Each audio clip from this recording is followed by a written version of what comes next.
সুকান্ত মজুমদার তিনি উত্তরবঙ্গের উন্নয়নের জন্য একটা প্রস্তাব পেশ করলেন প্রধানমন্ত্রীর কাছে।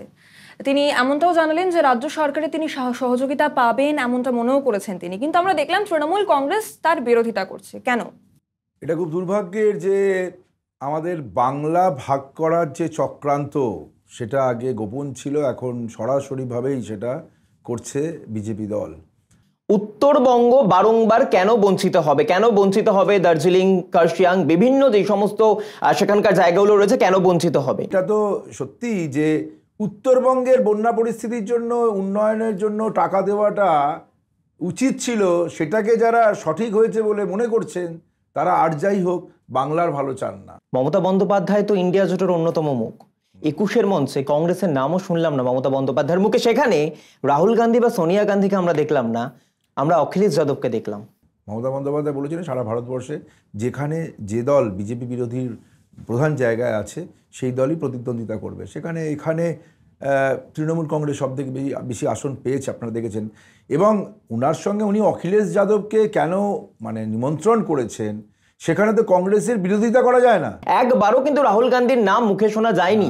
বিজেপি যেখানে রাম মন্দিরের উন্মাদনা তৈরি করছে, বিজেপি যেখানে সংখ্যালঘুদেরকে ত্রস্ত করে রেখেছে, সেখানে এই উত্তরপ্রদেশের মতন জায়গায় সেখানে এই যে সমাজবাদী পার্টি, অখিলেশ যাদবের নেতৃত্বে সমাজবাদী পার্টির যে এই বিরাট জয়, সেই জয়কে তো বিজেপি বিরোধিতার জায়গা থেকে তো তাকে প্রশংসা করতেই হবে। তো সেটাই উনি করেছেন। আপনারা সিএ হলে মানবেন? প্রশ্নই নেই, এটা বহুবার বলা হয়েছে। মমতা বন্দ্যোপাধ্যায় বলেছেন অন্যায় করবেন না, অন্যায়কে প্রশ্রয় দেবেন না। শেখ শাহজাহান, জেসিবি, জয়ন্ত সিং, আপনি এই নামগুলো করছেন, এরা তৃণমূলের কে? আমি জানতে চাই, আমি জানি না কে জয়ন্ত সিং। আমারও প্রশ্ন, আমরা জানি না তো তৃণমূলের এরা কেউ নয়। 21-এর মঞ্চে থেকে মমতা বন্দ্যোপাধ্যায় বলছেন 10 লক্ষ চাকরি রেডি আছে ফর শো। শিক্ষক নিয়োগের পরীক্ষার পরেও তাদের চাকরি পাওয়ার ক্ষেত্রে কিন্তু কোর্টে একটা লিটিগেশন, পাবলিক ইন্টারেস্ট লিটিগেশন, পদ্ধতিগত ত্রুটি তো থাকছে। না নেই দেখুন, না থাকলে তো কেসটা উঠে যাবে। না দেখুন, আপনি একটা জায়গায় অভিযোগ করছেন, একটা লোক অ্যাকিউজড মানে সে অভিযুক্ত মানেই কিন্তু দোষ প্রমাণিত হওয়া নয়। পঞ্চায়েতের সচিবকে ঘাড় ধাক্কা দিচ্ছেন, গলা টিপে ধরছেন পঞ্চায়েতের উপপ্রধান। এই ঘটনা তৃণমূলের নেতাই করছে কার ওপর? রাজ্য সরকারি কর্মচারীর ওপর। এটা নিশ্চয়ই একটা ব্যবস্থা নেওয়া হবে। দেখুন, একটা বলছি তো, প্রশাসনের ওপরে যদি কোনো জনপ্রতিনিধি বা কিছু যদি তার এরকম ঘটনা ঘটে থাকে যেটা আইনের চোখে যেটা বেআইনি, নিশ্চিত সেভাবে ব্যবস্থা নেওয়া হবে। প্রাথমিক শিক্ষা পর্ষদ বলছে যে তদন্ত চলছে, সিবিআই তদন্ত, সিবিআইয়ের কাছে আর্জি জানিয়েছে যে তারা কেস লড়ার মতো ক্ষমতা তাদের নেই, ভাড়ার শূন্য প্রায়। হাইকোর্টেও তারা গিয়েছে, যেমনটা জানা গিয়েছে। মমতা বন্দ্যোপাধ্যায় এদিকে পুজোর অনুদান বাড়িয়ে দিলেন 70 থেকে 85,000 টাকা। পুজোর অনুদানটাকে বলি, ইকোনমিক্সে যেটুকু বোঝা যায় যে আপনারা যেটা ভাবছেন যে অনুদান, এটা কার প্রতি খরচা হবে? এই বাজারেই সেই টাকাটা খরচা হবে। আপনি যেটা ভাবছেন না, গভর্নমেন্ট যখন এই একটা পুজো কমিটিকে যে টাকাটা দিচ্ছে, সেই টাকাটা তো বাজারের মধ্যেই রোল করবে।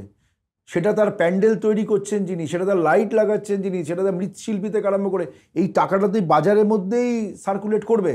সুতরাং এই যে অনুদান যেটাকে বলছেন, পুজো একটা ইন্ডাস্ট্রি যেখানে হাজার হাজার লক্ষ লক্ষ মানুষের পেশা যুক্ত থাকে।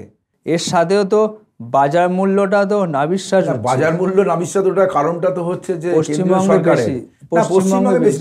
দেখুন পশ্চিমবঙ্গে নয়, এখন আপনি বলবেন যে আলুর দামটা তো নিশ্চয়ই বেড়েছে, এবং আলুর দামের যে ব্যাপারটা মিটে গেছে, আলুর দাম বৈঠক হয়েছে, কমে যাবে।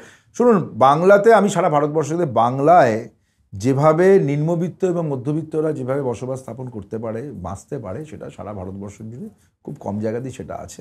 এবারে এত ঘনবসতিপূর্ণ একটি জায়গা, আপনি বলুন বাংলার লোক সংখ্যা কত? তার জন্য বাজার দরটা বাড়বে? বাজার দর বাড়বে না, বাজার দর তো সারা ভারতবর্ষে বেড়েছে। আপনি বাংলা তো স্বয়ং সম্পূর্ণ সবকিছুতে নয়, বাইরে থেকে অনেক কিছু আনতে হয়, সেগুলো হয়েছে।